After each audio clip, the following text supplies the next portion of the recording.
Sunday special महा marathon class में आप सभी का स्वागत है। नमस्कार, कैसे हैं आप सभी। शुरुआत करेंगे आज के क्लास की एसएसटी सीटेट पेपर नंबर 2, जिसमें हम डिस्कस करेंगे पिछले वर्षों के संपूर्ण पूछे गए प्रश्न का निचोड़, जो कि अपने आप में इम्पोर्टेंट है। दोस्तों, आप किसी भी एग्जाम को अगर देने जा रहे हो तो प्रीवियस ईयर क्वेश्चंस को जरूर ध्यान से करके जाने चाहिए, क्योंकि उसी फॉर्मेट के क्वेश्चंस अगले साल भी पूछे जाते हैं। ऐसे में 6 सितंबर को आपकी एग्जाम डेट है सीटेट का। ऐसे में ये वाली जो मैराथन क्लास है एसएसटी सीटेट पेपर 2 सामाजिक विज्ञान की, ये आपके लिए काफी इंपॉर्टेंट होने वाली है, जिसमें हम डिस्कस करेंगे सभी प्रकार के पूछे गए प्रश्न। तो चलिए स्टार्ट करते हैं आज की क्लास महा मैराथन को, जिसका केवल और केवल एक ही टारगेट है, अपने स्कोर को 60/60 कवर करना। तो चलिए स्टार्ट करते हैं बिना डिले किए और स्टार्ट करते हैं। क्वेश्चन नंबर 1 अपने स्क्रीन पे आ चुका है, जो कि सीटेट 2014 में भी पूछा गया था और 19 में भी पूछा गया था। गुलामगिरी नामक पुस्तक किसने लिखी है? ऑप्शंस पढ़ लेते हैं। ऑप्शन नंबर ए कहता है बी आर अम्बेडकर ने। ऑप्शन नंबर बी कहता है ईवी रामास्वामी पेरियार ने। ऑप्शन नंबर सी कहता है ज्योतिराव फुले ने। और ऑप्शन नंबर डी कहता है राजा राम मोहन रॉय ने। तो भाई राजा राम मोहन रॉय किसके लिए जाने जाते हैं? तो आप कहेंगे कि इन्होंने क्या किया था, सती वगैरह बैन करना, सती प्रथा को रोकने में मदद की थी। तो ये ऑप्शन नहीं है। ज्योतिराव फुले जो है वो इसका सही उत्तर है। इन्होंने ही गुलामगिरी पुस्तक लिखी थी और 1873 में लिखी थी। ठीक है। और अगर मैं यहाँ पे पेरियार की बात करूं तो ये केरल से बिलोंग करते हैं, और ये जो हम बी आर अम्बेडकर हम सभी जानते हैं, इनको हम लोग भारतीय संविधान के जनक कहा जाता है। तो क्वेश्चन के साथ साथ हम जितने भी ऑप्शन है और भी एडिशनल पॉइंट्स आपको देने वाले हैं, ताकि कहीं से भी क्वेश्चन पूछ ले, चूक ना जाए आपसे। अगला क्वेश्चन देखेंगे अपने स्क्रीन पे। भारत में महालवाड़ी बंदोबस्त प्रणाली किसने शुरू की? महालवाड़ी क्या होता है कि भाई गांव के जो मुखिया हैं उनको रिस्पॉन्सिबिलिटी दे दी जाती है कि आप जो है पूरे गांव से टैक्स कलेक्ट करके हमको देंगे। और ये सीटेट 2018 में पूछा गया प्रश्न है। तो चलिए ऑप्शंस पढ़ लेते हैं। ऑप्शन नंबर ए कहता है Thomas Munro. Option number B कहता है Holt Mackenzie. Option number C कहता है लॉर्ड कॉर्नवालिस। और ऑप्शन नंबर डी कहता है लॉर्ड डलहौजी। तो इसका जो सही उत्तर होने वाला है वो आपका होने वाला है यहाँ पे हॉल्ट मैकेंजी। 1822 में इन्होंने शुरुआत किया था, और फिर 1833 में लॉर्ड, जिनका नाम है विलियम बेंटिक, ये भी नाम आपको ध्यान रखना है, विलियम बेंटिक ने क्या किया था, इसमें कुछ सुधार किए थे और फिर इसको जो है वो व्यापक रूप से लागू किया गया था। तो दोनों चीजें आपको ध्यान रखना है। अगला सवाल देखेंगे, किस ग्रह को पृथ्वी का जुड़वा ग्रह? सवाल इंपॉर्टेंट है काफी। ट्विन सिस्टर, अर्थ का ट्विन सिस्टर किसको कहा जाता है? और ये सीटेट 2013 और 18 दोनों साल पूछे गए हैं। ऑप्शंस पढ़ लेते हैं। ऑप्शन नंबर ए कहता है मंगल। ऑप्शन नंबर बी कहता है बृहस्पति। ऑप्शन नंबर सी कहता है यहाँ पे शुक्र। और ऑप्शन नंबर डी कहता है आपके पास बुध।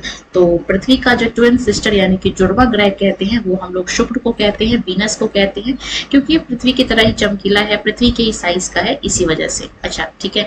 मंगल को हम लोग क्या बोलते हैं? लाल ग्रह बोलते हैं। और इसके अलावा अगर मैं बात करती हूँ वीनस यानी कि शुक्र की, तो इसको हम लोग मॉर्निंग स्टार, इवनिंग स्टार, पृथ्वी की जुड़वा बहन कह देते हैं। चलिए अगले सवाल को देखेंगे। अच्छा, जो सबसे बड़ा ग्रह है वो कौन सा है? बृहस्पति है। बृहस्पति को हम लोग सबसे बड़ा ग्रह बोलते हैं। अगला सवाल देखेंगे, वायुमंडल की कौन सी परत रेडियो संचार में हेल्प करती है? ये सीटेट 2016 का सवाल है, रेडियो संचार। तो ऑप्शंस देख लेते हैं। ऑप्शन नंबर ए कहता है शोभ मंडल। ऑप्शन नंबर बी कहता है संताप मंडल। ऑप्शन नंबर सी कहता है मध्य मंडल। और ऑप्शन नंबर डी कहता है बाह्य मंडल, जिसको हम लोग आयन मंडल के नाम से भी जानते हैं। तो इसका जो सही उत्तर होने वाला है वो आपका होने वाला है रेडियो संचार। कहाँ होता है? तो हम सभी जानते हैं कि ये 4th लेयर में होता है, यानी कि बाह्य मंडल में।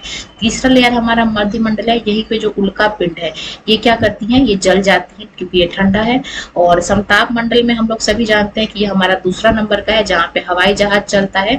और यही जो है वो ओजोन भी है। तो दोनों चीजें आपको ध्यान रखना है। ओजोन की परत इसी लेयर में है।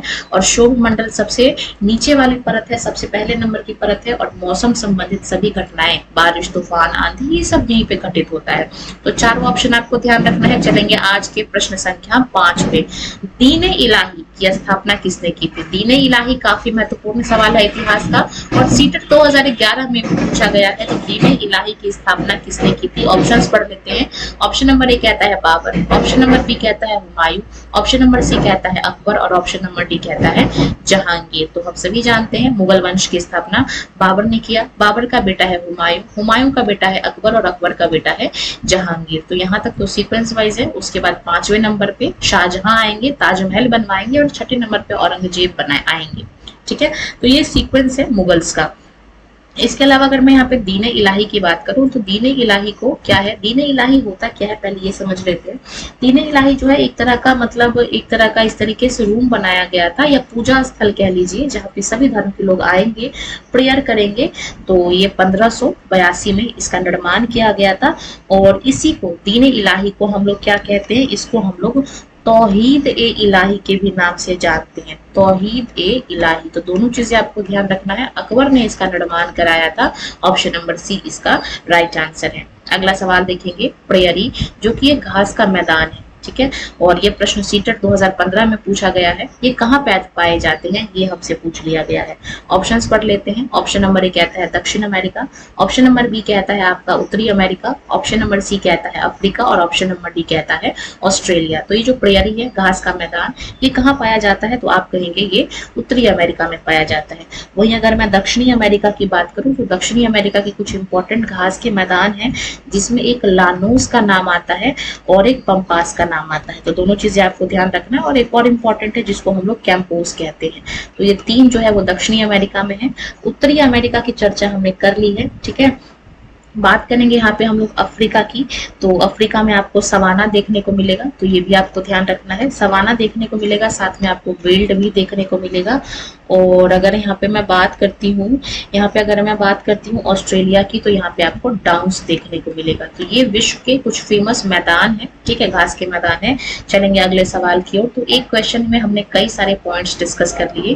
क्वेश्चन नंबर 7 देखेंगे, विश्व का सबसे बड़ा नदी बेसिन कौन सा है? इंपॉर्टेंट क्वेश्चन है काफी, सीटेट 2018 में पूछा गया था।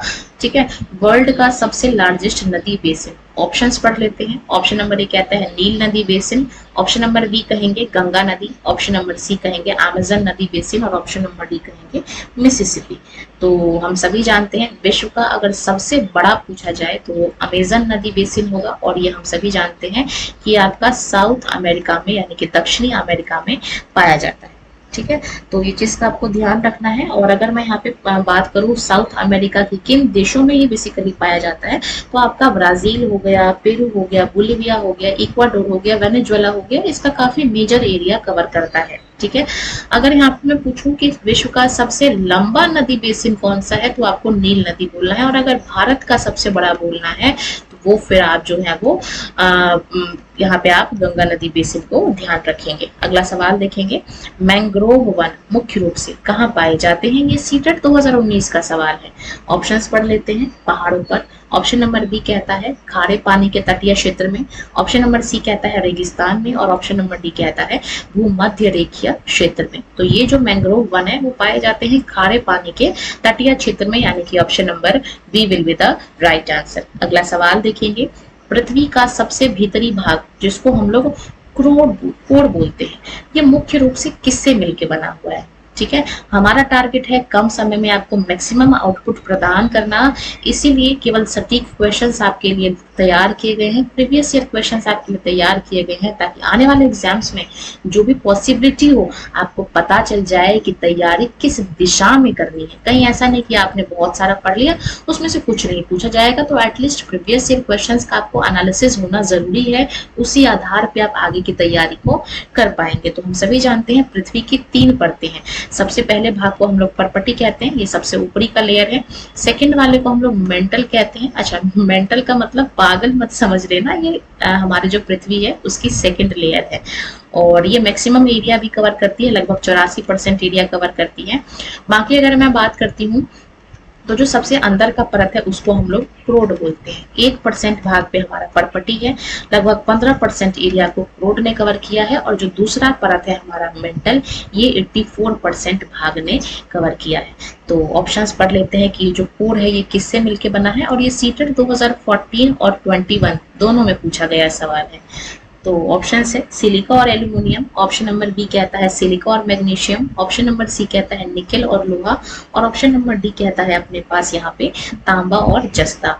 तो ये जो कोड है ये मिलके बना है हमारे निफे से, यानी कि निकेल और लोहे से। ठीक है, अगला सवाल देखेंगे।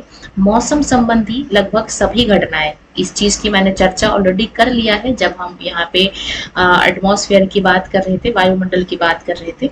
पूछा गया है कि मौसम संबंधित सभी घटनाएं, चाहे बादल हो, बारिश हो, आंधी हो, तूफान हो, ये किस परत में होता है। तो चलिए ऑप्शंस पढ़ लेते हैं। सीटेट 2021 का सवाल है, पूछा गया।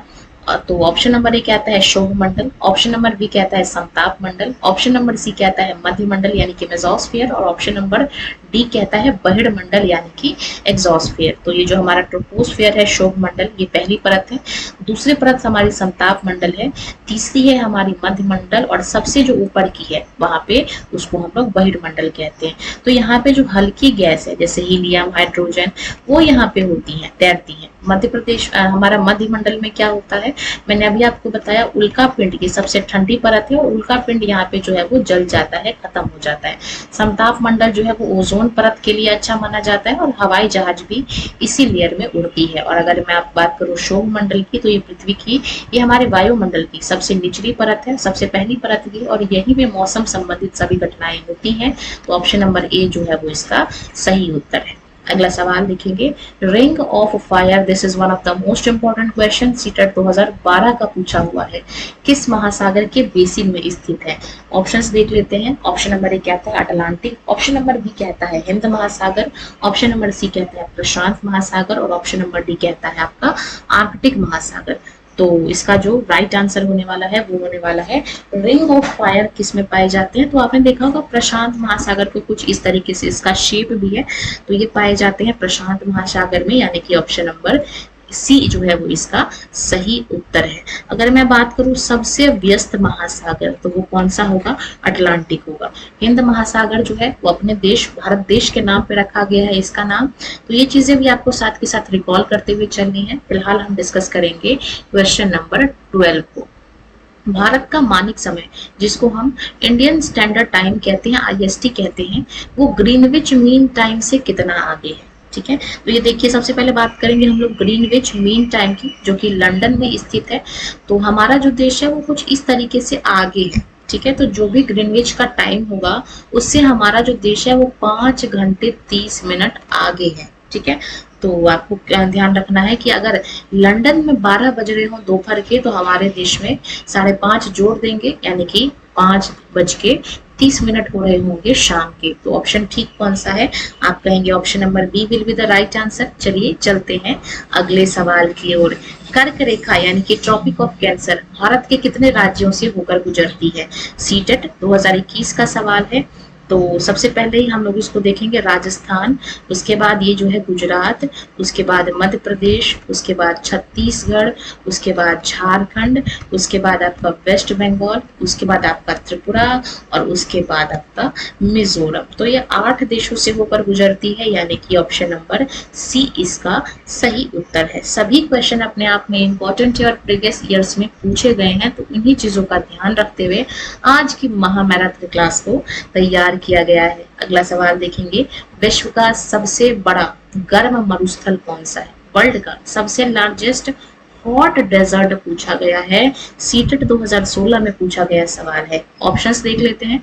ऑप्शन ए कहता है थार, ये थार हमारे भारत में है। ठीक है, हमारे भारत का लगभग राजस्थान वाला और फिर पाकिस्तान का भी कुछ एरिया, लेकिन वहां पे नाम चेंज हो जाता है। ये गोबी की बात करेंगे तो ये जो गोबी है ये चीन और मंगोलिया जो है वो एरिया कवर करती है। ठीक है, अगर यहाँ पे मैं बात करती हूँ सहारा की, तो ये अफ्रीका महाद्वीप में स्थित है। और अगर यहाँ पे मैं बात कर लूँ यहाँ पे अटाकामा की, तो अटाकामा जो है ये आपका कहाँ पे स्थित है, तो आप कहेंगे ये दक्षिण अमेरिका में स्थित है, ये आपका साउथ अमेरिका में स्थित है। तो यहाँ पे हमसे पूछा गया है कि विश्व का सबसे बड़ा गर्म मरुस्थल कौन सा है, तो वो ऑफ कोर्स सहारा होगा और ये अफ्रीका महाद्वीप में स्थित है। अगले सवाल को देखेंगे, गौर से देखेंगे। दिन और रात यानी कि डे और नाइट पृथ्वी की किस गति के कारण होती है? तो हम सभी जानते हैं पृथ्वी की दो गति है, एक है घूर्णन यानी कि रोटेशन और दूसरा है रिवॉल्यूशन यानी कि परिक्रमण। जब हमारी पृथ्वी अपने अक्ष पे घूमती है तो इसको हम लोग क्या बोलते हैं? घूर्णन बोलते हैं। क्या बोलते हैं?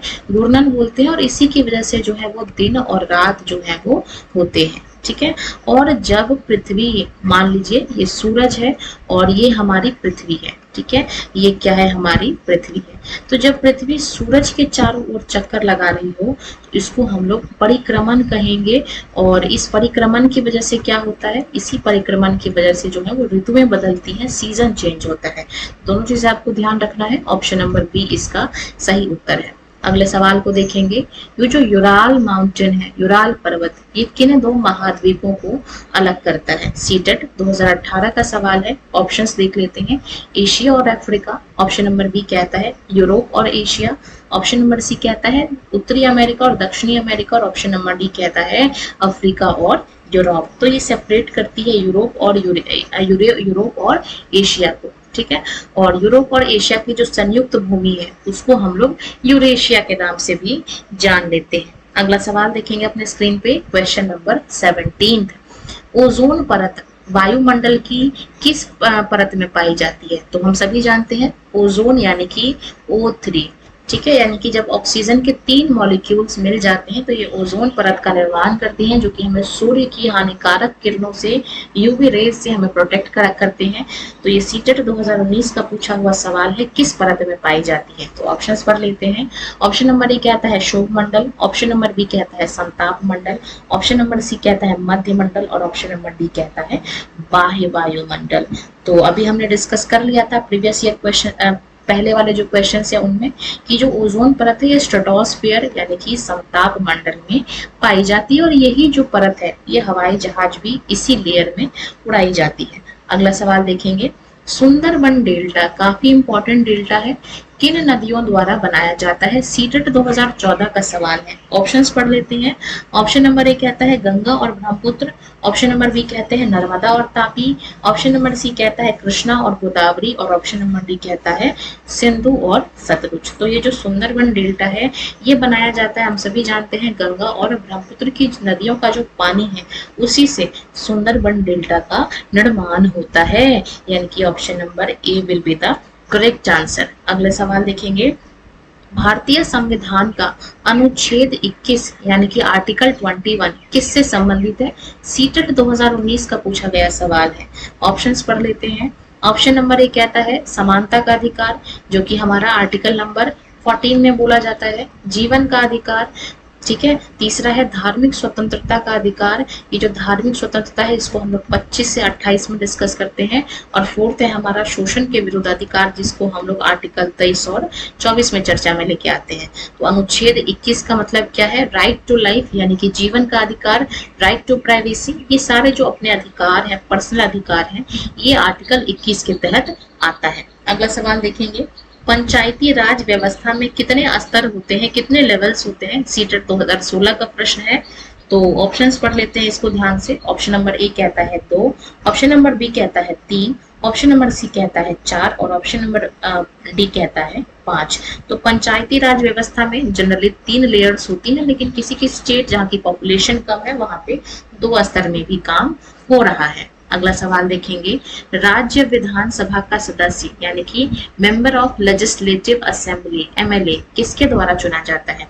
सीटेट 2014 में भी पूछा गया था और 21 में भी पूछा गया था। तो ऑप्शंस पढ़ लेते हैं। ऑप्शन नंबर ए कहता है अपने पास राज्यपाल द्वारा, ऑप्शन नंबर बी कहता है मुख्यमंत्री द्वारा, ऑप्शन नंबर सी कहता है सीधे जनता उसको चुनती है वोट के माध्यम से, और ऑप्शन नंबर डी कहता है सरपंच के द्वारा। तो ये जनता के द्वारा चुना जाता है, यानी कि ऑप्शन नंबर सी इसका सही उत्तर है।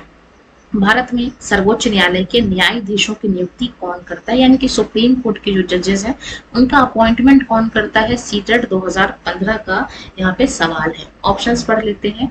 तो ऑप्शन नंबर ए कहता है प्रधानमंत्री, ऑप्शन नंबर बी कहता है आपका यहाँ पे भारत के मुख्य न्यायाधीश, ऑप्शन नंबर सी कहता है राष्ट्रपति और ऑप्शन नंबर डी कहता है संसद। तो ये जो है राष्ट्रपति के द्वारा इसका चुनाव किया जाता है प्रधानमंत्री की सलाह से, यानी कि ऑप्शन नंबर सी इसका सही उत्तर है। अगला सवाल देखेंगे, मध्याह्न भोजन योजना जिसको हम लोग मिड डे मील स्कीम कहते हैं, जो कि सरकारी स्कूल्स में कक्षा 1 से लेके कक्षा 8 तक के बच्चे को फ्री ऑफ कॉस्ट फूड यानी कि भोजन प्रदान करना इसका उद्देश्य है।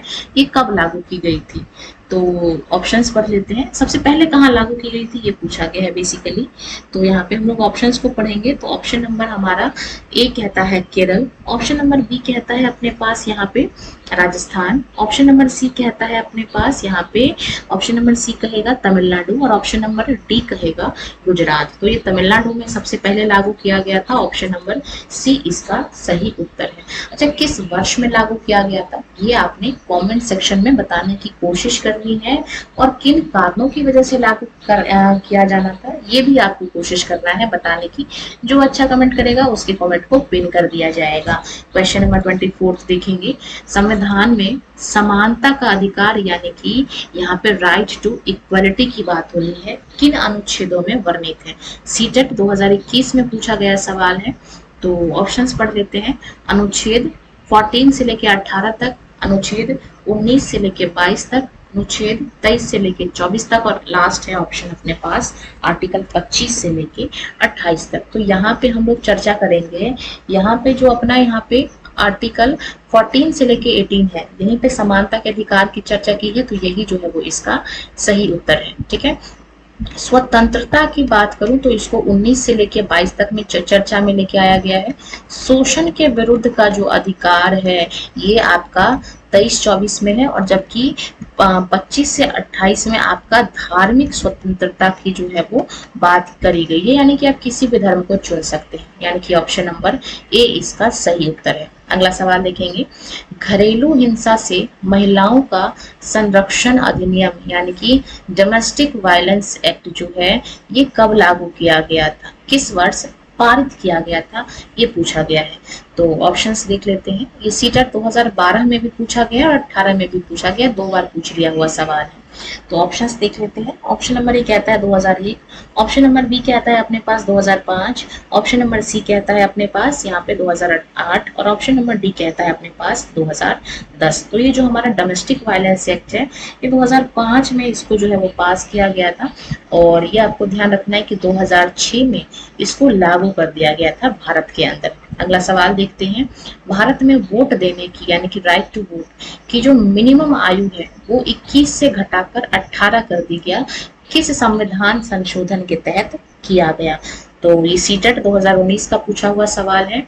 ऑप्शंस देख लेते हैं। ऑप्शन नंबर ए कहता है 42वां संविधान संशोधन, जिसको हम लोग मिनी संविधान भी कहते हैं। इसके दौरान कई सारे बदलाव आए, और 44th जो है अपना, इसको जो है इसमें जो 42nd में चेंज आया उसको सुधार करने के लिए 44th लाया गया। 61st में आपका यही है कि वोटिंग एज जो है इसको 21 से घटाकर कितना कर दिया गया, 18 कर दिया गया, और 1988 में इसको लाया गया, यानी कि यही जो है वो इसका सही उत्तर है। अगला सवाल देखेंगे, ग्राम पंचायत का कार्यकाल कितने वर्ष का होता है? सीटेट 2013 का सवाल है। तो ग्राम पंचायत का जो कार्यकाल है हम सभी जानते हैं 5 साल का होता है। ऑप्शन नंबर सी इसका राइट आंसर है। अच्छा, जब तक मैं ऑप्शंस पढ़ती हूँ तब तक अगर आपको सही उत्तर पता है तो आप उसको कमेंट कर दिया करिए। इससे क्या होता है कि चीजें आपको टू द पॉइंट याद हो जाती है, अगर ऑलरेडी याद है तो रिवाइज हो जाती है। ठीक है, अगला सवाल देखेंगे, FIR जिसको हम लोग कहते हैं इसका फुल फॉर्म पूछा गया है। सीटेट 2016 का प्रश्न है। तो पढ़ लेते हैं ऑप्शन को। First investigation report, option number B कहता है first information report, option number C कहता है अपने पास फॉर्मल इंफॉर्मेशन रिपोर्ट, और ऑप्शन नंबर डी कहता है अपने पास यहाँ पर आपका फर्स्ट इंफॉर्मेशन रिकॉर्ड। इसका जो सही उत्तर है FIR का फुल फॉर्म है फर्स्ट इंफॉर्मेशन रिपोर्ट, यानी कि पहली सूचना। अगला सवाल देखेंगे, स्त्री पुरुष तुलना किताब है ये किसने लिखा था, ये पूछा गया है। तो अच्छा, जिसमें पुरुषों और महिलाओं के बीच जो सामाजिक अंतर है उसकी आलोचना की गई थी। तो ऑप्शंस पढ़ लेते हैं। अच्छा, ये जो सवाल है ये सीटेट 2021 और 2016 दोनों में पूछा हुआ सवाल है, अपने आप में ही इंपॉर्टेंट है। ऑप्शंस देख लेते हैं। Pandita Ramabai, option number B कहता है Tarabai Shinde, option number C कहता है बेगम रुकैया, सखावत हुसैन और ऑप्शन नंबर डी कहता है सावित्री बाई फूले। तो ये जो आपका सही उत्तर होने वाला है वो आपका होने वाला है ताराबाई शिंदे। नाम इंपॉर्टेंट है, ध्यान रख लेना है। अगला सवाल देखेंगे। गौतम बुद्ध ने अपना पहला उपदेश कहाँ दिया? गौतम बुद्ध, जिनको हम लोग महावीर के नाम से भी जानते हैं, इन्होंने अपना पहला उपदेश कहाँ दिया, ये पूछा गया है। सीटेट 2012 का सवाल है। तो ऑप्शंस पढ़ लेते हैं। ऑप्शन नंबर ए कहता है बोध गया, ऑप्शन नंबर बी कहता है लुम्बिनी, ऑप्शन नंबर सी कहता है सारनाथ और ऑप्शन नंबर डी कहता है कुशीनगर। तो हम सभी जानते हैं गौतम बुद्ध का जो जन्म हुआ था ये लुम्बिनी नेपाल में हुआ था और यहाँ पे क्या हुआ था, इनका जन्म हुआ था। ठीक है, अगला देख लीजिए। यहाँ पे जो इनको ज्ञान प्राप्त हुआ था वो इनको कहाँ पे हुआ था? बोध गया में इनको ज्ञान की प्राप्ति हुई थी और ज्ञान प्राप्त इनको बिहार राज्य के अंदर बोध गया स्थित है। ठीक है, इन्होंने जो पहला उपदेश दिया था, फर्स्ट उपदेश है, वो इन्होंने सारनाथ में दिया था और हम सभी जानते हैं कि सारनाथ में कहाँ पे है, तो आप कहेंगे उत्तर प्रदेश में। और कुशीनगर जो जगह है, ये कुशीनगर में क्या हुआ था, इनकी मृत्यु हुई थी, तो ये भी आपको ध्यान रखना है। और ये कहाँ पर है? उत्तर प्रदेश में। तो पहला उपदेश कहाँ दिया ये पूछा है, तो आप देख सकते हैं सारनाथ में इन्होंने अपना पहला उपदेश दिया। तो भले ही क्वेश्चन एक है लेकिन यहाँ से आपको 4-5 जानकारियां आपको मिलनी चाहिए, तभी इस महा मैराथन क्लास को सक्सेस होना माना जाएगा। ठीक है, अगला सवाल देखेंगे अपने स्क्रीन पे। सत्य शोधक समाज की स्थापना किसने की? तो ऑप्शंस देख लेते हैं। ऑप्शन नंबर ए कहता है अपने पास Swami Dayanand Saraswati, option number B कहता है Swami Vivekananda, option number C कहेंगे ज्योतिराव फुले और ऑप्शन नंबर डी कहेंगे नारायण गुरु। तो हम सभी जानते हैं सत्य शोधक समाज की जो स्थापना है वो ज्योतिराव फूले ने किया था। ऑप्शन नंबर सी इसका सही उत्तर है। 1873 में किया था और कहाँ पे किया था, तो आप कहेंगे पुणे। और पुणे कहाँ स्थित है, तो आप कहेंगे महाराष्ट्र में। और ये सीटेट 2015 में पूछा हुआ सवाल है। अगला प्रश्न देखेंगे। सम्राट अशोक जो कि मौर्य वंश से आते हैं, इनके शिलालेख किस लिपि में लिखे गए हैं? सीटेट 2018 का पूछा हुआ सवाल है।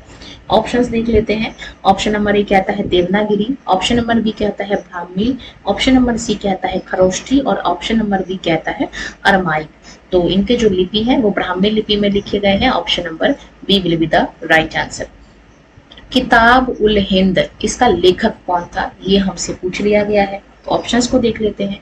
ऑप्शन नंबर ए कहता है Ibn Battuta, option number B कहता है अल बरूनी, ऑप्शन नंबर सी कहता है जियाउद्दीन बर्नी और ऑप्शन नंबर डी कहता है अमीर खुसरो। तो इसका जो सही उत्तर होने वाला है वो आपका क्या होने वाला है, तो आप कहेंगे अल बरूनी ने किताब लिखा था किताब उल हिंद। और ये सीटेट 2019 का पूछा हुआ सवाल है। अगला सवाल देखेंगे। आर्य समाज की स्थापना किसने की? तो आर्य समाज की स्थापना हम सभी जानते हैं 1875 में हुआ था और कहाँ पे हुआ था, तो आप कहेंगे मुंबई में हुआ था। और ये सीटेट 2013 का पूछा हुआ प्रश्न है। अब बात करेंगे किसने किया, तो ऑप्शंस पढ़ लेते हैं। ऑप्शन नंबर ए कहता है Raja Ram Mohan Roy, option number B कहता है Swami Dayanand Saraswati, option number C कहता है यहाँ पे आपके पास ईश्वर चंद्र विद्यासागर और ऑप्शन नंबर डी कहता है बंकिम चंद्र चैटर्जी। तो इसका जो सही उत्तर है वो आपका क्या होने वाला है, तो आप कहेंगे स्वामी दयानंद सरस्वती ने आर्य समाज की स्थापना की थी। अच्छा, अगर पूछ लिया जाए ब्रह्म समाज की स्थापना की किसने किया था, तो आप कहेंगे यहाँ पे राजा राम मोहन रॉय ने। अगला सवाल देखेंगे। खजुराहो के मंदिर किस राजवंश के द्वारा शासकों द्वारा बनवाए गए थे? ऑप्शंस देखेंगे। ऑप्शन नंबर ए कहता है चोल, ऑप्शन नंबर बी कहता है पल्लव, ऑप्शन नंबर सी कहता है चंदेल और ऑप्शन नंबर डी कहता है राष्ट्रकूट। तो ये बनाया गया था चंदेल के राजाओं के द्वारा, यानी कि ऑप्शन नंबर सी इसका सही उत्तर है। अच्छा, और ये सीटेट 2018 में पूछा हुआ सवाल है। अगले प्रश्न को देखेंगे। सबसे पुराना वेद कौन सा है, यानी कि सबसे प्रथम वेद कौन सा है, सबसे ओल्ड वेद कौन सा है? सीटेट 2018 का सवाल है। ऑप्शंस देख लेते हैं। ऑप्शन नंबर ए कहता है सामवेद, ऑप्शन नंबर बी कहता है यजुर्वेद, ऑप्शन नंबर सी कहता है अथर्ववेद और ऑप्शन नंबर डी कहता है ऋग्वेद। तो सबसे जो पुराना है वो अपना ऋग्वेद है, तो ये आपका पहला नंबर है और यही इसका उत्तर है। दूसरे नंबर पे सामवेद आया था, तीसरे पे यजुर्वेद आया था और चौथे पे अथर्ववेद आया था। तो सबसे जो नवीनतम है ये क्या है, आपका अथर्ववेद है। अगला सवाल देखेंगे, महाजनपद काल में हम जानते हैं कि महाजनपद में 16 महाजनपद की चर्चा की गई है। इसमें भाग क्या है ये पूछा गया है। सीटेट 2019 का सवाल है। ऑप्शंस पढ़ लेते हैं। ऑप्शन नंबर ए कहता है कृषि पे दिया गया टैक्स, जो कि जितना उपजाएंगे उसका 1/6 होगा। दूसरा है व्यापार कर। तीसरा है सेना को दिए जाने वाला वेतन, या फिर ऑप्शन नंबर डी है धार्मिक दान। तो इसका जो करेक्ट आंसर होने वाला है वो आपका होने वाला है यहाँ पे कृषि कर, यानी कि उपज का 1/6। अगला सवाल देखेंगे, जलियांवाला बाग हत्याकांड यानी कि जलियांवाला बाग मैसकर सीटेट 2015 का सवाल है, किस वर्ष हुआ था। तो ऑप्शंस देखेंगे। ऑप्शन नंबर ए कहता है 1917, ऑप्शन नंबर बी कहता है 1919, ऑप्शन नंबर सी कहेंगे 1920 और ऑप्शन नंबर डी देखेंगे 1922। तो हम सभी जानते हैं जलियांवाला बाग हत्याकांड जो है वो 13 अप्रैल 1919 का जो था वो हुआ था, यानी कि ऑप्शन नंबर बी इसका राइट आंसर है। हम सभी जानते हैं 13 अप्रैल 1919 को वैशाखी का दिन था। लोग इस जलियांवाला बाग में इकट्ठा हुए थे, किस चीज के लिए, तो आप कहेंगे सेलिब्रेशन के लिए। लेकिन इससे पहले ही अंग्रेजों ने वहां पे मार्शल लॉ लगा दिया गया था, जिसका मतलब ये होता है कि आप एक जगह झुंड बना के इकट्ठा नहीं हो सकते। इस बात से अनभिज्ञ लोग वहां पे इकट्ठा हुए वैशाली का सेलिब्रेशन करने के लिए। वहां पे जनरल डायर थे, उन्होंने क्या कर दिया, उस बाग के जितने भी गेट्स थे सबको बंद कर दिया और वहां पे लगातार फायरिंग की, जिससे कई सारे लोग जो है वो मारे गए। तो ये 13 अप्रैल की घटना है जलियांवाला बाग हत्याकांड की, और इसको आपको ध्यान रखना है। इंपॉर्टेंट सवाल है, सीटेट 2015 में पूछा गया है। ठीक है, अगले सवाल को देखेंगे, क्वेश्चन नंबर 39 को। 1857 के विद्रोह के बाद किस अधिनियम के तहत भारत का शासन ब्रिटिश क्राउन को सौंप दिया गया। ठीक है, तो ऑप्शंस पढ़ लेते हैं। ऑप्शन नंबर ए कहता है भारत सरकार एक्ट 1858, ऑप्शन नंबर बी कहता है भारतीय परिषद अधिनियम, ऑप्शन नंबर सी कहता है चार्टर एक्ट और ऑप्शन नंबर डी कहता है पिट्स इंडिया एक्ट। तो हम सभी जानते हैं 1857 में बहुत सारे नेताओं ने अपने अपने स्तर से युद्ध किया, लेकिन अंततः सबकी हार हुई, अंग्रेजों की विजय हुई और इसके बाद कंपनी से छीन के शासन किसको दे दिया गया, ब्रिटिश क्राउन को। और भारत सरकार एक्ट आया था 1858, जिसको हम गवर्नमेंट ऑफ इंडिया एक्ट 1858 भी कह देते हैं। आज के 40th नंबर क्वेश्चन को देखेंगे, भारत में सती प्रथा पर प्रतिबंध लगाने के लिए किसने महत्वपूर्ण भूमिका निभाई। सीटेट 2018 का सवाल है, तो ये चीज आपको ध्यान रखना है। सती बैन हुआ था, सती कब बैन हुआ था, तो आप कहेंगे 1829 में बैन हुआ था। तो पहली चीज आपको ये ध्यान रखना है। ठीक है, और ये किस यहाँ पे वाइसराय के कार्यकाल में, किस मतलब गवर्नर जनरल के कार्यकाल में हुआ था, तो आपको इसमें विलियम बेंटिक का नाम ध्यान रखना है। विलियम बेंटिक ने इसमें जो है वो महत्वपूर्ण भूमिका अदा की। और अगर मैं यहाँ पे इनके कार्यकाल की चर्चा करूं तो 1828 से लेके 35 तक ये गवर्नर जनरल रहे थे, और ये भारत के पहले फर्स्ट गवर्नर जनरल रहे हैं ये इंडिया के। तो ये भी आपको ध्यान रखना है, और राजा राम मोहन रॉय ने इसमें महत्वपूर्ण भूमिका निभाई। ठीक है, क्वेश्चन नंबर 41 देखेंगे अपने स्क्रीन पे। उच्च प्राथमिक स्तर पर यानी कि हायर लेवल पे जो सामाजिक विज्ञान है उसके पाठ्यक्रम में कौन कौन से विषय शामिल है, ये हमसे पूछ लिया गया है। तो ऑप्शंस पढ़ लेते हैं। इतिहास, भूगोल, राजनीतिक विज्ञान और मनोविज्ञान। मनोविज्ञान तो नहीं है। ऑप्शन नंबर बी देखते हैं, इतिहास, भूगोल, अर्थशास्त्र और समाज शास्त्र। तो समाज शास्त्र भी नहीं है।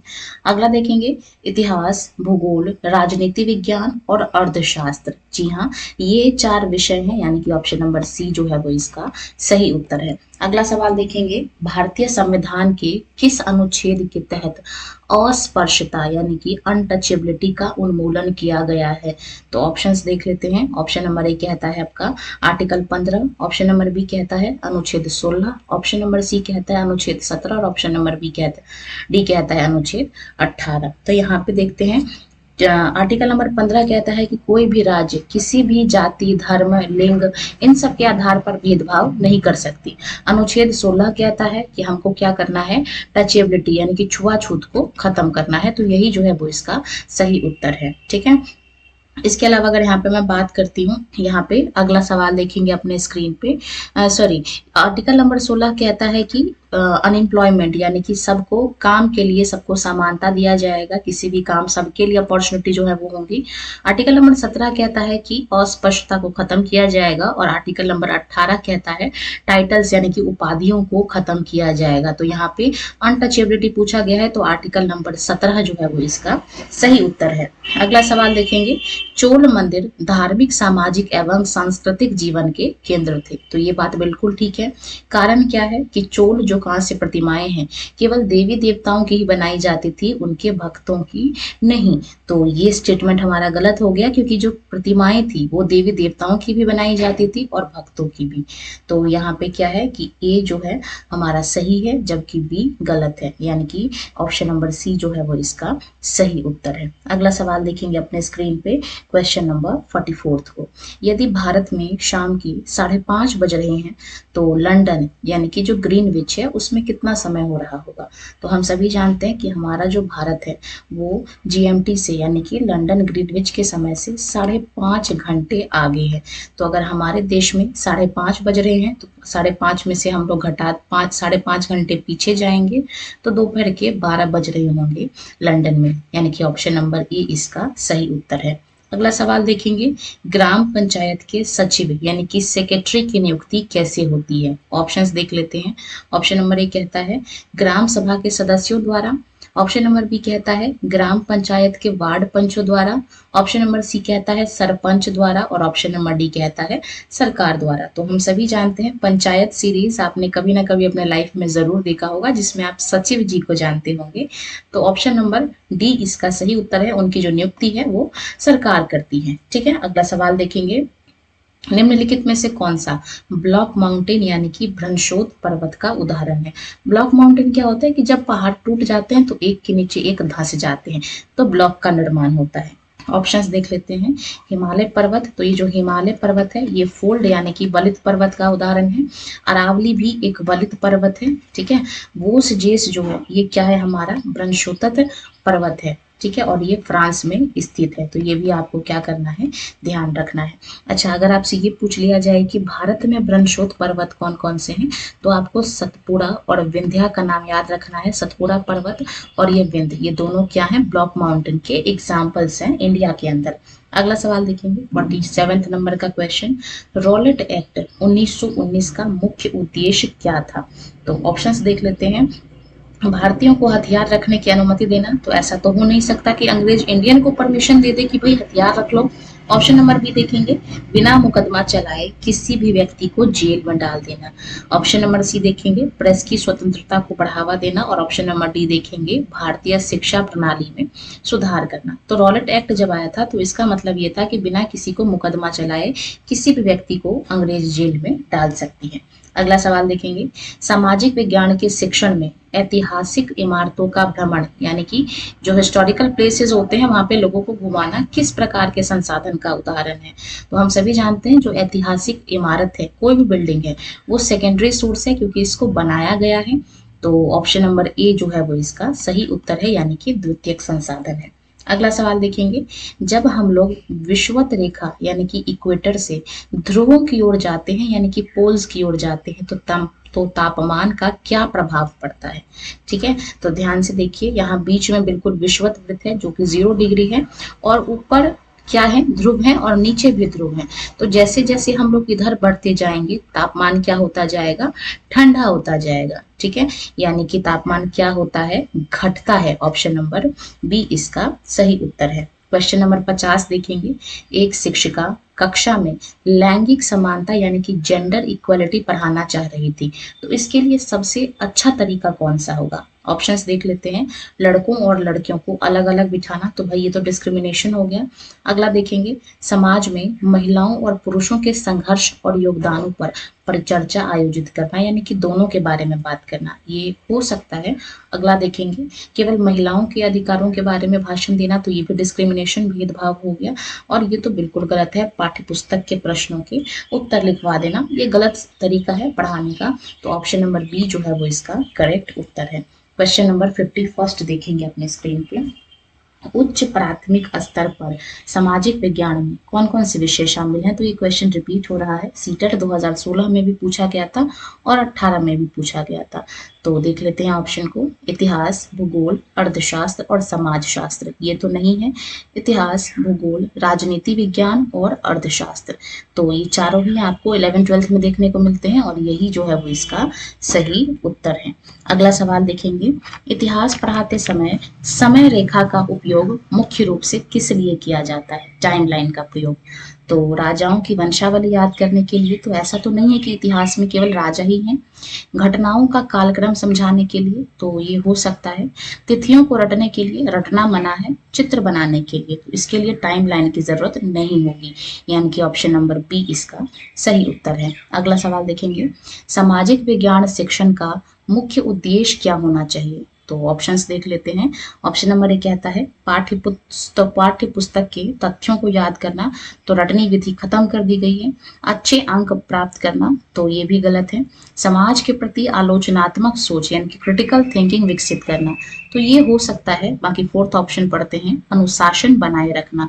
तो ये तो किसी भी सब्जेक्ट में है। तो यहाँ पे एसएसटी का पूछा गया है, तो यहाँ पे क्या है, समाज के प्रति आलोचनात्मक सोच विकसित करने के लिए जो है सोशल साइंस पढ़ाना चाहिए। ठीक है, और ये सीटेट 2018 का पूछा हुआ सवाल है। अगला प्रश्न देखेंगे अपने स्क्रीन पे। भूगोल सेक्शन में जब हम ज्योग्राफी पढ़ाते हैं तो सबसे अच्छा विजुअल यानी कि दृश्य श्रव्य सामग्री कौन सी है? तो ऑप्शंस देख लेते हैं। ब्लैक बोर्ड, तो भाई ब्लैक बोर्ड तो हर सब्जेक्ट के लिए चाहिए। ग्लोब और मानचित्र, तो जब हम भूगोल पढ़ाते हैं, भूगोल का मतलब है भूमि का अध्ययन और ग्लोब क्या है, उसी चीज का एक रूप है। तो ऑप्शन नंबर बी इसका सही उत्तर है और ये सीटेट 2019 का पूछा हुआ सवाल है। तो ये सामाजिक विज्ञान के जो पेडागोजी संबंधित क्वेश्चंस हैं वो ये चल रहे हैं। अच्छा, देखते हैं क्वेश्चन नंबर 55।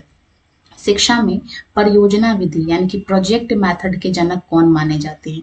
तो ऑप्शंस पढ़ लेते हैं। ऑप्शन नंबर ए कहता है John Dewey. Option number B कहता है William Kilpatrick. Option number C कहता है मारिया मोंटेसरी और ऑप्शन नंबर डी कहता है जीन पियाजे। तो इसका जो राइट आंसर है वो आपका होने वाला है विलियम किलपैट्रिक। ठीक है, ऑप्शन नंबर बी इसका सही उत्तर है और ये सीटेट 2014 का पूछा हुआ सवाल है। अगला सवाल देखेंगे। सामाजिक विज्ञान की कक्षा में खुले अंत वाले प्रश्न यानी कि ओपन एंडेड क्वेश्चंस क्यों पूछे जाते हैं? सीटेट 2019 का पूछा हुआ सवाल है, एक सही उत्तर प्राप्त करने के लिए। अच्छा, ऑप्शन नंबर बी देखेंगे। छात्रों में अपसारित चिंतन यानी कि डाइवर्जेंट थिंकिंग और कल्पनाशीलता को बढ़ावा देने के लिए। तो भाई यही बात है, इसलिए हम लोग क्या करते हैं, खुले अंत वाले प्रश्न को पूछते हैं। अगला सवाल देखेंगे। रचनात्मक मूल्यांकन यानी कि फॉर्मेटिव असेसमेंट का मुख्य उद्देश्य क्या है? छात्रों को पास या फेल करना, तो ये गलत है। शिक्षण अभिगम प्रक्रिया के दौरान यानी कि टीचिंग लर्निंग प्रोसेस के दौरान छात्रों की प्रगति को जांचना और उसमें सुधार करना। तीसरा ऑप्शन है वर्ष के अंत में ग्रेड देना और चौथा ऑप्शन है छात्रों की आपस में तुलना करना। तो भाई ये गलत है, ये गलत है। सही कौन सा है? तो आप कहेंगे मूल्यांकन का मतलब होना चाहिए वो किस लेवल पे है उसको चेक करना और कितनी जरूरत है इस चीज को आइडेंटिफाई करना। तो काफी सारे जो पेडागोजी संबंधित क्वेश्चंस होते हैं उनको आप पढ़ के, अंडरस्टैंडिंग लेवल के होते हैं, उनको आप पढ़ के अपने डेली लाइफ में अप्लाई करके उनके आंसर तक पहुंच सकते हैं। इसमें याद करने जैसा कुछ नहीं है, बस जरूरत है तो बस एक प्रैक्टिस की। अच्छा, क्वेश्चन नंबर 58 देखेंगे। जब हम फील्ड ट्रिप करते हैं, शैक्षिक भ्रमण करते हैं, तो इसका सामाजिक विज्ञान में महत्वपूर्ण है, क्यों? सीटेट 2015 का सवाल है। बच्चों को स्कूल से बाहर जाने का मौका देता है, तो भाई ये कोई ऐसा तो नहीं है। प्रत्यक्ष और व्यवहारिक अनुभव प्रदान करता है यानी कि डायरेक्ट जो है हमें अनुभव देखने को मिलता है, समझने को मिलता है। ठीक है, स्कूल का खर्च बढ़ाता है, तो ये गलत है। और केवल एंटरटेन करता है, ये चीज भी गलत है। तो सही कौन सा है? Option number B. अगला सवाल देखेंगे। कक्षा में विविधता यानी कि डाइवर्सिटी। डाइवर्सिटी का मतलब क्या होता है? कोई बच्चा कहीं और से आया है, कोई बच्चा कोई और भाषा बोलता है, किसी बच्चे का कल्चर अलग है, यानी कि अलग अलग बच्चे हैं। तो इस चीज को शिक्षक को किस रूप में देखना चाहिए? तो ऑप्शंस पढ़ लेते हैं। सीटेट 2021 का सवाल है। एक समस्या के रूप में, तो भाई ऐसा तो गलत होना चाहिए।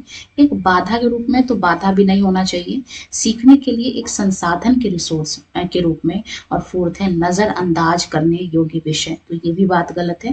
भाई जब डाइवर्सिटी होती है, विविधता होती है, बच्चे अलग अलग होते हैं, तो वो सब एक दूसरे के कल्चर को जानते हैं, एक दूसरे की भाषाओं को समझते हैं, एक दूसरे की खान पान को खाते हैं। तो ये सीखने के लिए एक संसाधन के रूप में इसको प्रयोग किया जाना चाहिए। क्वेश्चन नंबर 60 देखेंगे। राष्ट्रीय पाठ्य चर्चा की रूपरेखा यानी कि एनसीएफ नेशनल करिकुलम फ्रेमवर्क 2005 के हिसाब से सामाजिक विज्ञान शिक्षण का ध्यान किस पर होना चाहिए? एसएसटी सीटेट 2016 का पूछा हुआ प्रश्न है। तो एनसीएफ के हिसाब से ऑप्शन नंबर ए कहता है रटकर याद करने को, तो भाई किसी चीज को रटना नहीं चाहिए। ऑप्शन नंबर बी कहता है स्कूल के बाहरी जीवन को किताबी ज्ञान से जोड़ने पर। ऑप्शन नंबर सी कहता है परीक्षा केंद्रित शिक्षा पर। और ऑप्शन नंबर डी कहता है केवल सैद्धांतिक ज्ञान पर। तो सामाजिक विज्ञान का जो लक्ष्य है, ध्यान है, वो कैसा होना चाहिए? तो आप बाहर की लाइफ को, समाज को किताब से कनेक्ट कर पाए, ऐसा एनसीएफ 2005 कहता है एसएसटी सब्जेक्ट के लिए। अगला सवाल देखेंगे। यहाँ से जो है हमारा हिस्ट्री का सवाल है। 1857 के विद्रोह के समय भारत का गवर्नर जनरल कौन था? तो ये सीटेट 2016 और 21 दोनों साल पूछा गया है। ऑप्शंस देख लेते हैं। ऑप्शन नंबर ए कहता है Lord Dalhousie. Option number B कहता है Lord Canning. Option number C कहता है लॉर्ड रिपन। और ऑप्शन नंबर डी कहता है लॉर्ड माउंटबेटन। तो हम सभी जानते हैं 1857 के समय लॉर्ड कैनिंग जो है वो सत्ता में थे, और 1856 से लेके 1862 तक ये उस टाइम भारत के गवर्नर जनरल रहे थे। ठीक है, अगला सवाल देखेंगे। एलोरा की गुफा संख्या 15 है, जिसमें भगवान विष्णु को नरसिंह अवतार यानी कि पुरुष सिंह के रूप में दिखाया गया है। ये किस काल की कृति है, ये पूछ लिया गया है। तो ये सीटेट 2018 का पूछा हुआ सवाल है। ऑप्शंस देख लेते हैं। ऑप्शन नंबर ए कहता है गुज्जर प्रतिहार काल। ऑप्शन नंबर बी कहता है चालुक्य काल। ऑप्शन नंबर सी कहता है चोल काल। और ऑप्शन नंबर डी कहता है राष्ट्रकूट काल। तो ये जो कलाकृति है ये आपकी किस काल की है? तो भाई ये आपकी राष्ट्रकूट काल की है। और हम सभी जानते हैं राष्ट्रकूट के संस्थापक किसको कहेंगे? तो आप कहेंगे दंती दुर्ग जो है ये राष्ट्रकूट के संस्थापक हैं। अगला सवाल देखेंगे। त्रिपक्षीय संघर्ष यानी कि ट्राइपार्टिएट स्ट्रगल ये किस लिए किया गया था? तो कन्नौज का जो क्षेत्र है उसको कंट्रोल में लेने के लिए, यानी कि कन्नौज के क्षेत्र को नियंत्रण में रखने के लिए किन 3 राजवंशों के बीच ये लड़ाई हुई थी? तो ऑप्शंस देख लेते हैं। ऑप्शन नंबर, ये सीटेट 2016 का पूछा हुआ सवाल है। ऑप्शन नंबर ए कहता है पाल, चालुक्य और चोल। ऑप्शन नंबर बी कहता है अपने पास गुज्जर प्रतिहार, राष्ट्रकूट और पाल। ऑप्शन नंबर सी कहता है चोल, चेर और पांड्या। और ऑप्शन नंबर डी कहता है राजपूत, मराठा और मुगल। तो ये किन किन के बीच हुआ था? तो आप कहेंगे गुज्जर प्रतिहार, राष्ट्रकूट और पालों के बीच में हुआ था, यानी कि ऑप्शन नंबर बी इसका सही उत्तर है। अगला सवाल स्क्रीन पे आ चुका है। पंचवाणी और बीजक में किस महान संत के विचार और उपदेश संकलित हैं? ऑप्शंस देख लेते हैं। सीटेट 2012 का पूछा हुआ सवाल है। ऑप्शन नंबर ए कहता है मीराबाई। ऑप्शन नंबर बी कहता है कबीर। ऑप्शन नंबर सी कहता है गुरु नानक। और ऑप्शन नंबर डी कहता है संत रविदास। तो ये पंचवाणी और बीजक इसमें किसके जो है वो हमारे विचार दिए गए हैं? तो आप कहेंगे कबीर के विचार हैं इसमें। अगला सवाल देखेंगे। भारत में सूफी संतों के मकबरों को क्या कहा जाता है? ये सीटेट 2025 और 19 दोनों का सवाल है। ऑप्शन नंबर ए कहता है इबादत खाना। ऑप्शन नंबर बी कहता है ईदगाह। ऑप्शन नंबर सी कहता है दरगाह। और ऑप्शन नंबर डी कहता है खानकाह। तो ये जो है आपका दरगाह कहते हैं, जहाँ पे मुस्लिम लोग जाते हैं, अपने सर झुकाते हैं, पूजा करते हैं, उसको हम लोग दरगाह कहते हैं। अगला सवाल देखेंगे। चाणक्य, जिसको हम कौटिल्य भी कहते हैं, उनके राजनीतिक और आर्थिक विचार किस किताब में मिलते हैं? सीटेट 2014 का पूछा हुआ सवाल है। ऑप्शंस देख लेते हैं। ऑप्शन नंबर ए कहता है राजतरंगिणी। तो ये जो राजतरंगिणी है ये कलहन ने लिखा है, तो आपको ये ध्यान रखना है। इंडिका किसने लिखा है? तो ये आपका मेगास्थनीज ने लिखा है। ठीक है, मेगास्थनीज ने लिखा है आपका इंडिका, ये भी आपको ध्यान रखना है मेगास्थनीज का नाम। अर्थशास्त्र किसने लिखा है? तो आप कहेंगे कौटिल्य ने ही लिखा है। और अगर मुद्रा राक्षस का पूछा जाए तो ये किसने लिखा है? तो आप कहेंगे इसको विशाख दत्त ने लिखा है। ठीक है, तो चारों ऑप्शन आपके सामने है। तो यहाँ पे चाणक्य यानी कि कौटिल्य का पूछा गया है, तो ऑप्शन नंबर सी इसका सही उत्तर है। अगला सवाल देखेंगे, मुंडा जनजाति मुख्य रूप से भारत के किस क्षेत्र में निवास करती है? सीटेट 2014 का पूछा हुआ सवाल है। ऑप्शंस देख लेते हैं। ऑप्शन नंबर ए कहता है बस्तर, ऑप्शन नंबर बी कहता है छोटा नागपुर, ऑप्शन नंबर सी कहता है खासी पहाड़ियां और ऑप्शन नंबर डी कहता है नीलगिरी। तो इसका जो राइट आंसर होने वाला है वो होने वाला है आपका यहाँ पे मुंडा जनजाति कहाँ रहती है, तो आप कहेंगे आज के हमारे झारखंड वाले एरिया में यानी कि छोटा नागपुर में। ठीक है, अगला सवाल देखेंगे अपने स्क्रीन पे, इंडिका नामक प्रसिद्ध पुस्तक का लेखक कौन था? तो अभी इसकी चर्चा हमने की थी, सीटेट 2012 का पूछा हुआ सवाल है। फाहियान, हेम तसांग, मेगास्थनीज या फिर अल-बरूनी। तो ये मेगास्थनीज की किताब का नाम है इंडिका। ठीक है, अगला सवाल देखेंगे क्वेश्चन नंबर 69, राजा हर्षवर्धन के दरबारी कवि कौन थे? तो बाण भट्ट थे। उन्होंने, ये जो बाण भट्ट है, इन्होंने राजा हर्षवर्धन की बायोग्राफी लिखी थी जिसका नाम था हर्षचरित्र। ये किस भाषा में लिखा है ये पूछा गया है, सीटेट 2014 में पूछा हुआ सवाल है। तो ऑप्शंस देख लेते हैं। ऑप्शन नंबर ए कहता है प्राकृत, ऑप्शन नंबर बी कहता है आपका हिंदी, ऑप्शन नंबर सी कहता है संस्कृत और ऑप्शन नंबर डी कहता है पाली। तो ये संस्कृत भाषा में लिखा गया था, ऑप्शन नंबर सी इसका सही उत्तर है। 70वां नंबर का सवाल देखेंगे, वास्को डी गामा जो कि पुर्तगाल से थे, उन्होंने भारत के समुद्री मार्ग की खोज किस वर्ष की थी? तो ऑप्शंस देख लेते हैं। ऑप्शन नंबर ए देखेंगे 1492, ऑप्शन नंबर बी देखेंगे 1498, ऑप्शन नंबर सी देखेंगे 1502 और ऑप्शन नंबर डी देखेंगे 15026। तो वास्को डी गामा पुर्तगाल के निवासी थे जिन्होंने अफ्रीका के केप ऑफ गुड होते हुए भारत के समुद्री मार्ग का पता लगाया था और ये 1498 में इन्होंने जो ये काम किया था। तो ये भी आपको ध्यान रखना है, सीटेट 2012 का पूछा हुआ सवाल है। अगले क्वेश्चन देखेंगे अपने स्क्रीन पे, मराठा द्वारा अपने पड़ोसी राज्यों पर लगाए गए टैक्स को क्या कहा जाता है? सीटेट 2015 का पूछा हुआ सवाल है। जजिया, तो ये भी गलत है, ये तो अकबर के टाइम का था। ज़कात भी गलत है। चौथ और सरदेशमुखी या फिर खम्स। तो इसका जो राइट आंसर है वो आपका होने वाला है चौथ और सरदेशमुखी। अगला सवाल देखेंगे, महालवाड़ी बंदोबस्त प्रणाली किसके द्वारा तैयार की गई थी? तो ये रिपीट मोड पे क्वेश्चन आया है, सीटेट 2018 का पूछा गया है, मतलब इंपॉर्टेंट है। ऑप्शंस देख लेते हैं। ऑप्शन नंबर ए कहता है Lord Cornwallis, option number B कहता है Holt Mackenzie, option number C कहता है थॉमस मुनरो और ऑप्शन नंबर डी कहता है वारेन हेस्टिंग्स। तो वारेन हेस्टिंग्स हम सभी जानते हैं, बंगाल के प्रथम जो थे वो गवर्नर थे। तो यहाँ पे महालवाड़ी बंदोबस्त किसके द्वारा तैयार किया गया है? तो आप कहेंगे कि ये जो है वो तैयार किया गया है होल्ट मैकेंजी के द्वारा, option number B is the right answer. अगला सवाल देखेंगे, बौद्ध धर्म में स्तूप का मुख्य उपयोग क्या था? सीटेट 2016 का सवाल है।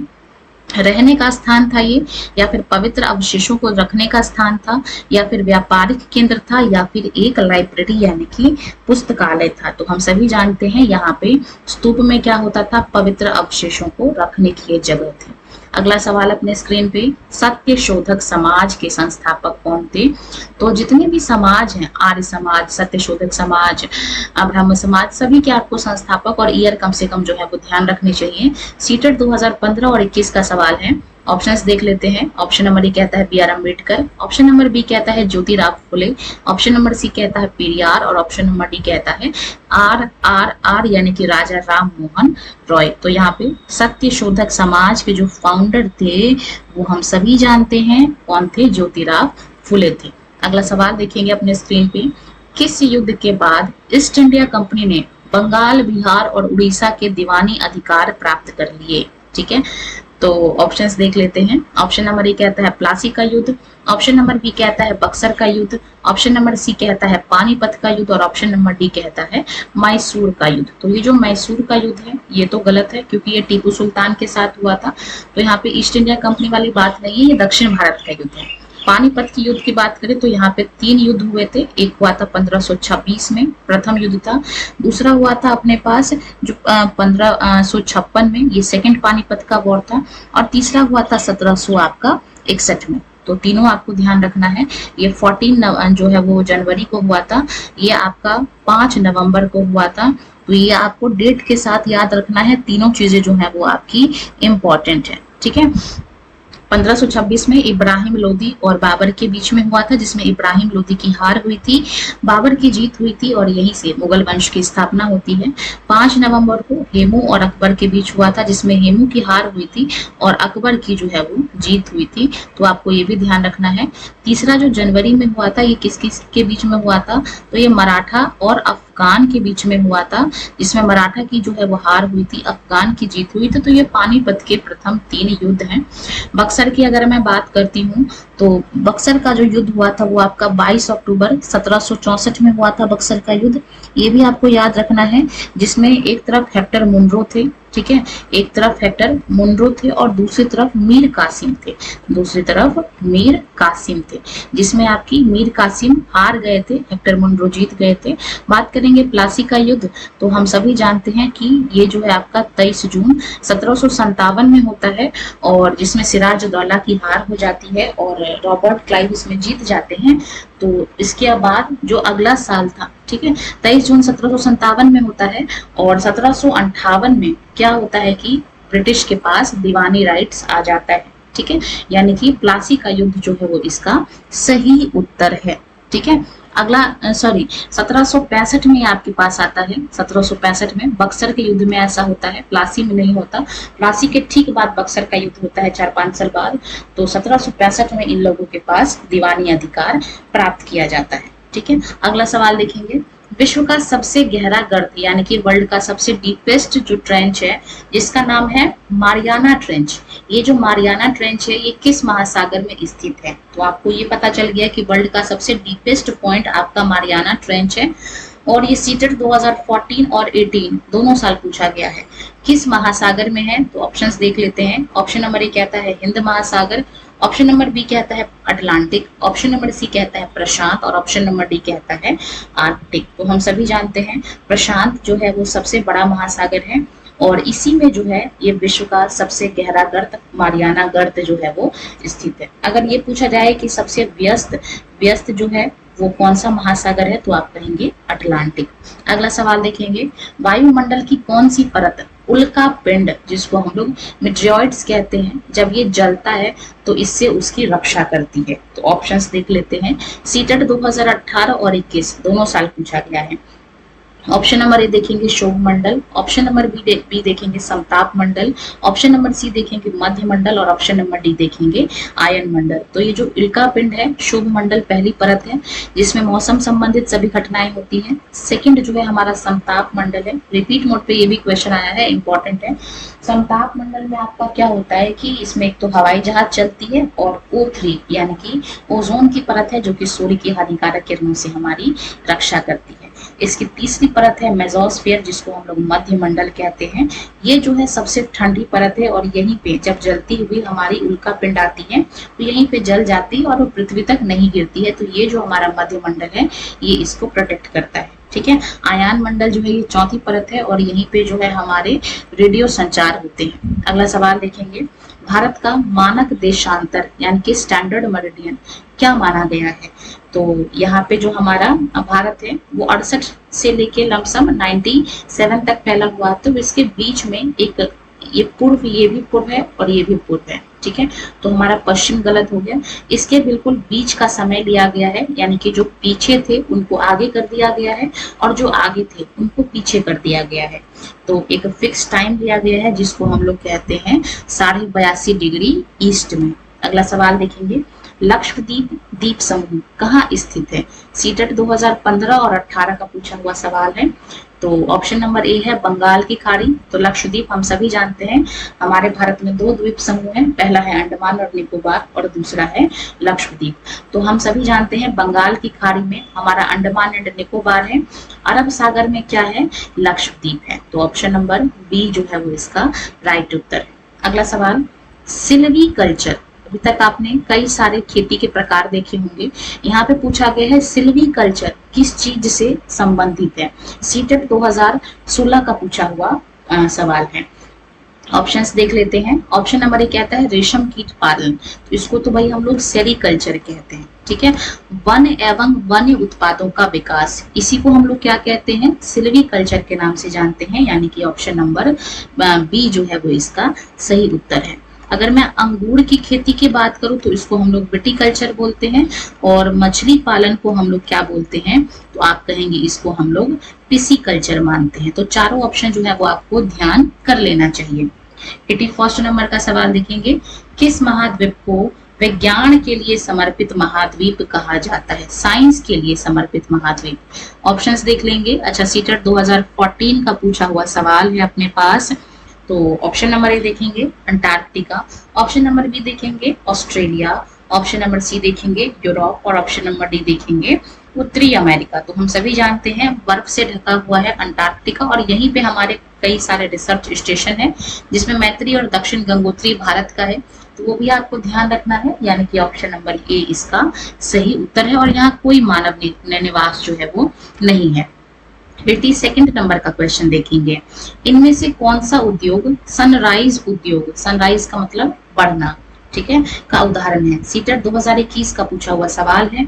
ऑप्शन नंबर ए कहता है सूती वस्त्र यानी कि cotton industry, option number B कहता है सूचना प्रौद्योगिकी यानी कि IT industry, option number C कहता है लोहा इस्पात, और ऑप्शन नंबर डी कहता है जूट उद्योग। तो हम सभी जानते हैं सूती जो है वो बहुत टेक्सटाइल काफी पहले से है, लोहा इस्पात भी काफी पहले से है, जूट भी बहुत पहले से है। तो बढ़ता हुआ उद्योग कौन सा है, आपका बी है। और भारत में जो बेंगलोर शहर है वो इसमें सबसे ज्यादा इसका राइज हुआ है।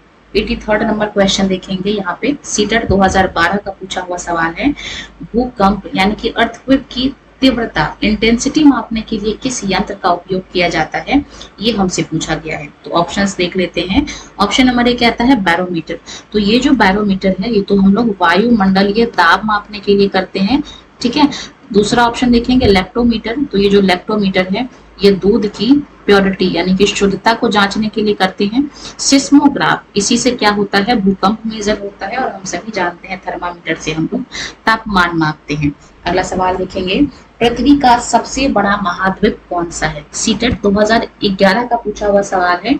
तो ऑप्शंस पढ़ लेते हैं। ऑप्शन नंबर ए कहता है अफ्रीका, तो ये दूसरा सबसे बड़ा है।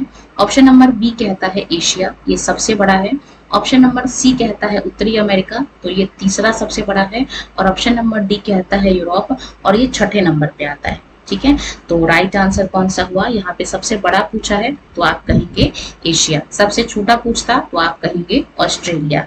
अगला सवाल, ग्लोब पर जो अक्षांश रेखा पृथ्वी को दो बराबर भागों में बांटती है उसको क्या कहते हैं। एक तरफ उत्तरी गोलार्ध और दूसरी तरफ दक्षिणी गोलार्ध। तो देखिए ये हमारा ग्लोब है, और इसके बिल्कुल बीच में एक रेखा जाती है जिसको हम लोग 0 डिग्री कहते हैं। इसी को हम लोग भूमध्य रेखा भी कहते हैं, और इसी को हम लोग क्या कहते हैं, विषुवत वृत्त भी कहते हैं, ठीक है। इसके ठीक ऊपर कर्क रेखा होता है 23.5 डिग्री उत्तर में आपके, ठीक है, ये भी आपको ध्यान रखना है। और उसके ठीक नीचे आपका जो है वो मकर रेखा होता है 23.5 डिग्री दक्षिण में। तो यहाँ पे पूछा गया है पृथ्वी को दो बराबर भागों में बांटने वाली रेखा, तो वो कौन सा होगा, आपका विषुवत वृत्त होगा, यानी कि ऑप्शन नंबर सी होगा।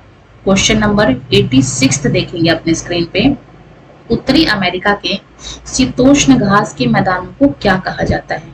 सीटेट 2015 और 19 दोनों साल पूछा हुआ सवाल है। तो ऑप्शंस देख लेते हैं। ऑप्शन नंबर ए कहता है पंपास, ऑप्शन नंबर बी कहता है विल्ड, ऑप्शन नंबर सी कहता है प्रेयरी, और ऑप्शन नंबर डी कहता है डाउन्स। तो ये जो ऑप्शन नंबर डी है डाउन्स, ये आपका ऑस्ट्रेलिया में होता है, ठीक है।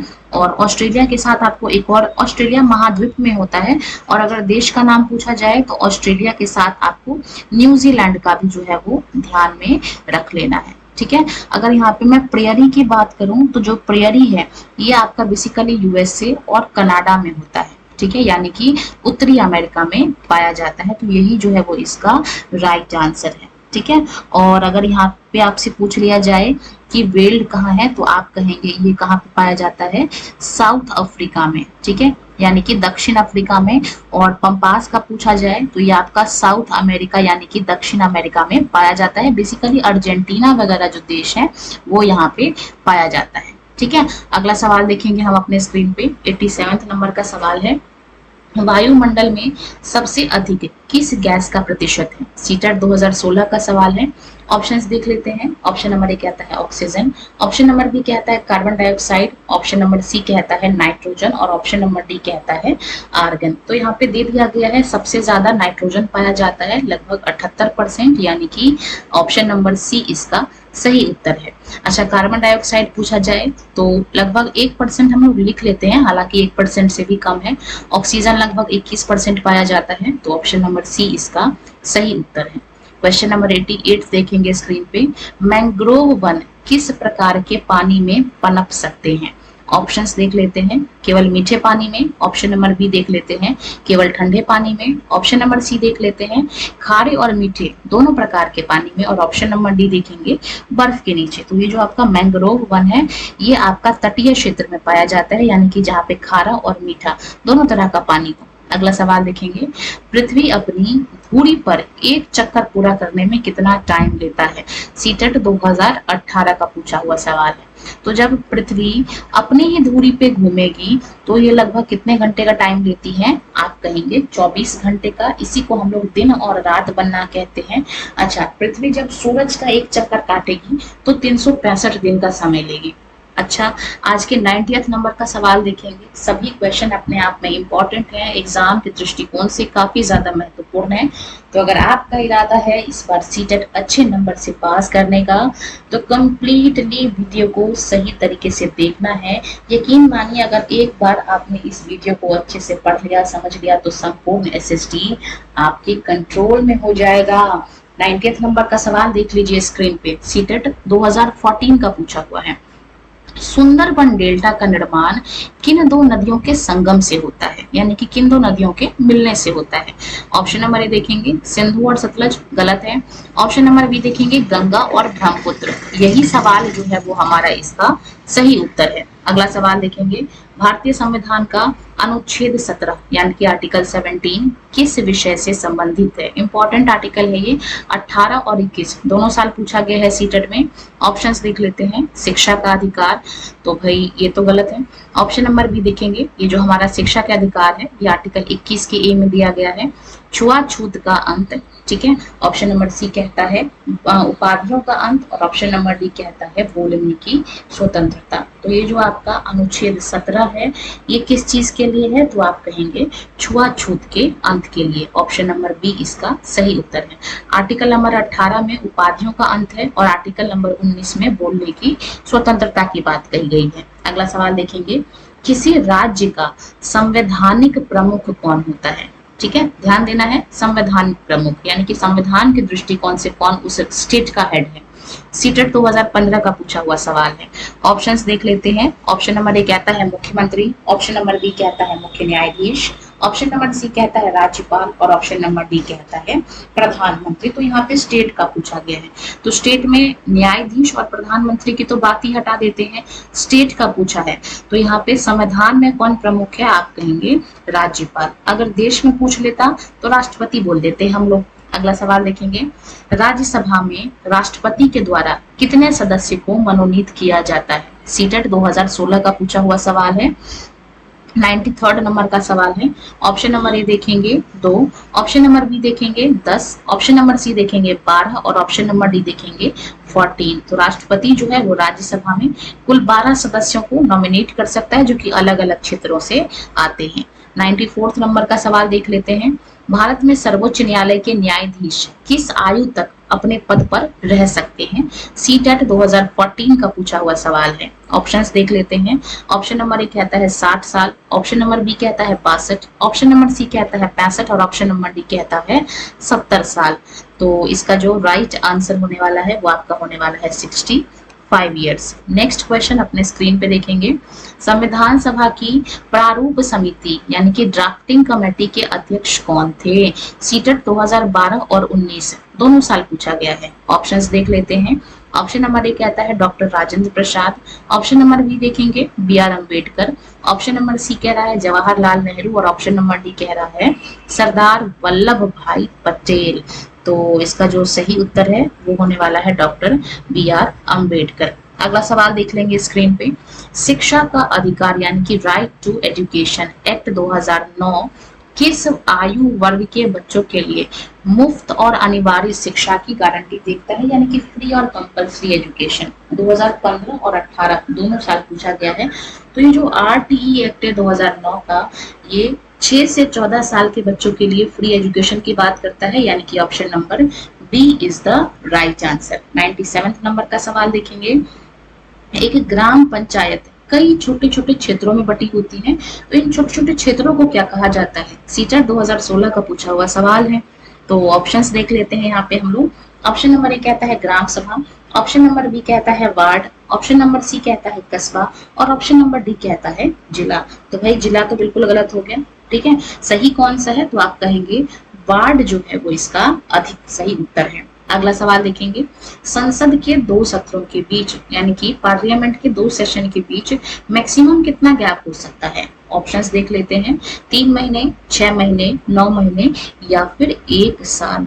तो इसका जो सही उत्तर है वो है आपका 6 महीने, ठीक है। मैक्सिमम 6 महीने तक आपको जो है मीटिंग बुला लेना चाहिए। सीटेट 2013 का पूछा हुआ सवाल है। अच्छा, आज का 99 नंबर का सवाल देखेंगे। भारत का संविधान कब पूरी तरह से बनकर तैयार हुआ और अंगीकृत किया गया, अडॉप्ट किया गया? सीटेट 2018 का पूछा हुआ सवाल है। ऑप्शंस नंबर ए देखेंगे 26 जनवरी 1950, ऑप्शन नंबर बी देखेंगे 26 नवंबर 1949, ऑप्शन नंबर सी देखेंगे 15 अगस्त और ऑप्शन नंबर डी देखेंगे 24 जनवरी। तो हम सभी जानते हैं कि 26 नवंबर 1949 को ये कंप्लीटली बन के तैयार हो गया और इसको हमने अडॉप्ट कर लिया। और लागू कब से हुआ? तो आप कहेंगे 26 जनवरी 1950 से। तो दोनों चीजें आपको ध्यान रखना है। और आज के अंतिम सवाल को देखेंगे। मौलिक अधिकारों की रक्षा के लिए जो रिट है वो जारी करने का अधिकार किसके पास है? तो ऑप्शंस देख लेते हैं। ऑप्शन नंबर ए कहता है केवल सर्वोच्च न्यायालय को, ऑप्शन नंबर बी कहता है केवल उच्च न्यायालय को, ऑप्शन नंबर सी कहता है सर्वोच्च न्यायालय और उच्च न्यायालय दोनों को, और ऑप्शन नंबर डी कहता है आपके पास संसद, ठीक है। तो रिट जारी करने का जो अधिकार है वो किसके पास है? तो आप कहेंगे कि यहाँ पे सर्वोच्च न्यायालय और उच्च न्यायालय दोनों जो है वो रिट जारी कर सकती है। रिट 5 प्रकार के होते हैं, हम सभी जानते हैं। जब सर्वोच्च न्यायालय रिट जारी करती है तो अनुच्छेद 32 का प्रयोग करती है, और जब हाई कोर्ट रिट जारी करती है तो अनुच्छेद 226 का प्रयोग करती है। तो आज की क्लास में कंप्लीट हमने 100 इंपॉर्टेंट प्रीवियस ईयर क्वेश्चन को डिस्कस कर लिया, जो कि सीटेट 2026 के लिए काफी ज्यादा महत्वपूर्ण रखते हैं। तो अगर आप भी चाह रहे हैं सीटेट 2026 को अच्छे नंबरों से पास करना, क्लियर करना, अच्छे नंबर स्कोर करना, कंप्लीटली वीडियो को देखना है। हाँ, कोई सजेशन हो, कोई डाउट हो तो आप उसको कमेंट सेक्शन में छोड़ सकते हैं। वीडियो अच्छी लगी हो तो वीडियो को लाइक करना, और ऐसी ही क्लासेस को कॉन्टिन्यूसली देख लेने के लिए चैनल को सब्सक्राइब कर लेना है। धन्यवाद।